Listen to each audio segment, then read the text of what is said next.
Hi everyone, this is Sherlock's reincarnation. In this video, you will learn about the extraordinary life story of a Turkish drug lord who has wreaked havoc in Europe in the 1990s. Please like the video and subscribe to our channel. He was an international drug kingpin, wanted on red notice for years. He was known as the Paralytic or El Paralitico as he is unable to walk, a dangerous criminal mastermind behind large-scale drug trafficking from Turkey to Europe. His name is Urfi Chetinkaya. On April 11, 2023, Turkish police arrested the drug lord Urfi Chetinkaya in Sarıyer district of Istanbul, where he was hiding. He was wanted on red notice for drug manufacturing and trafficking for a long time. We will take a closer look at his interesting life story. Urfi Chetinkaya was born in Puturgi province of Malatya.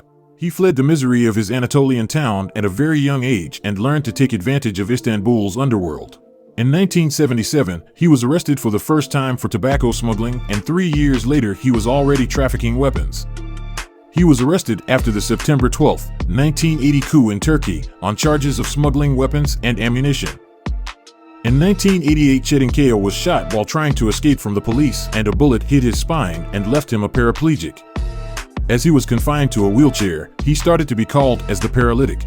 Later, he was caught with 3 kilos of drugs in Istanbul in 1989 and was released after 6 months. At that time, he was already specialized in the trafficking of opium cultivated in Afghanistan and processed in Turkish laboratories into Europe in cooperation with Iranian traffickers. He often traveled to Spain to personally control the lucrative drug business. The drugs were arriving in the peninsula in recreational vehicles, minivans, buses, or tractor wheels. The heroin shipments between Turkey and Spain were usually carried out by Albanian or Bulgarian mafia groups. Chetinkaya speaks Spanish perfectly. He once said he would flood Spain with heroin. Heroin, which is a highly addictive drug, is processed from morphine, a naturally occurring substance extracted from poppy plants. Author Victor Mendes Sanguos explains in his book Traficantes de la Muerte, a Portuguese citizen José Pires Coelho, whose nickname is the Dwarf, was the person in charge of drug business in Spain, in direct contact with the Turks. He had an operational group in Spain, and he organized the distribution of heroin from Spain. According to experts, Pires Coelho's crew made trips throughout Spain to make deliveries. In 1991, he was arrested in Madrid on charges of trafficking kilos of heroin seized in Spain. At that time, he established contact with other criminals, including gypsy clans such as Los Casianos and some powerful crime bosses in Galicia and Andalusia regions of Spain.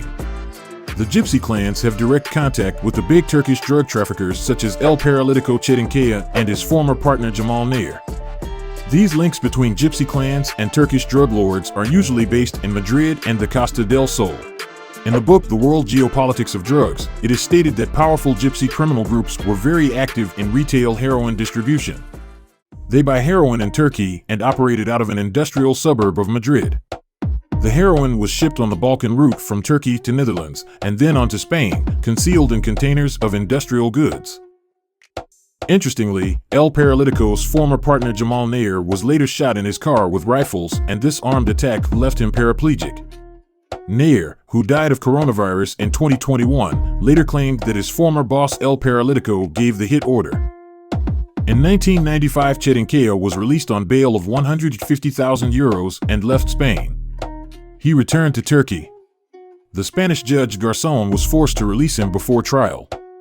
Chetinkaya possibly got the help of the Dwarf to leave the peninsula through Lisbon with forged documentation, and he never returned.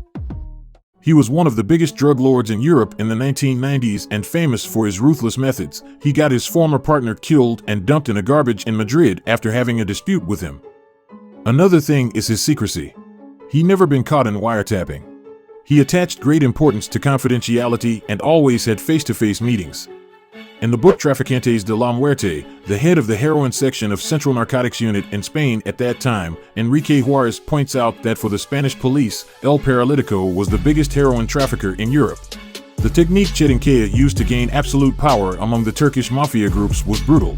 Juarez says, Chetinkaya established relationships with other traffickers, and when he was confident, he eliminated the leader and took over his organization. He is responsible for many deaths. The first time we caught him was in 1991, but we had information on him since the 1980s. And from then on, he was the big boss, always working in the shadows, without showing his face. Urfi Chetinkaya was accused of managing a $2 billion heroin trade in the Iberian Peninsula at that time.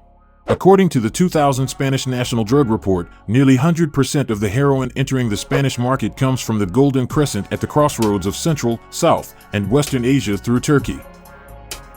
In the 1990s, heroin traffic was monopolized by Turkish and Kurdish organizations. He was considered as a big player in the criminal network dismantled in Spain in 1999 during the Caro operation. As a result of the operation, El Paralitico's organization started to play mind games with Spanish national police and tried to intimidate the judge. Chetinkaya's cartel sent shipments with messages destined for the famous Spanish judge Baltasar Garzón.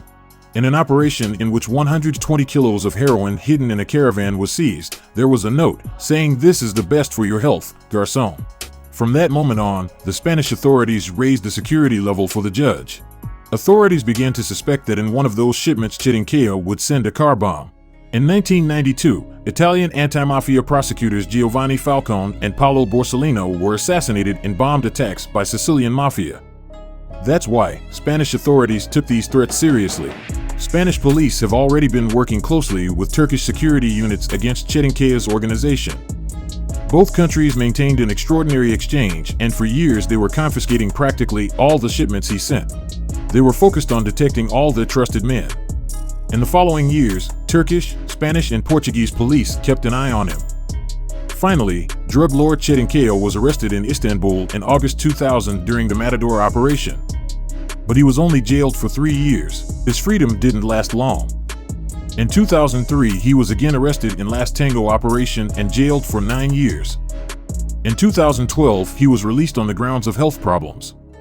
Years later, he became a wanted man again on drug manufacturing charges. While he was keeping a low profile and living like a ghost, he was also trying to improve his public image by financing the construction of several schools, including institutes, as well as a hospital, all under the name of one of his sons, Urfi Chetinkaya. But he continued to collaborate with Iranian drug smugglers such as Naji Sharifis and Dashti and Spanish groups. In January 2022, Spanish police announced that they caught Pablo Escobar of Spain. In the statement, authorities were also saying that the person caught was linked to Chetinkaya and that they had met in Istanbul in July and September 2022. On April 11, 2023, the Turkish narcotics and intelligence units conducted a joint operation to raid Chetinkaya's mansion. The mansion was in a remote place and the drug lord was hiding in there for a long time. Intelligence units tracked a physiotherapist that regularly visits the mansion. This physio was hired to treat the paralytic drug Kingpin. When the units made sure of the hideout, they raided the mansion and caught 74-year-old paralytic drug lord. Thanks for watching. Please like the video and subscribe to our channel. More videos will come.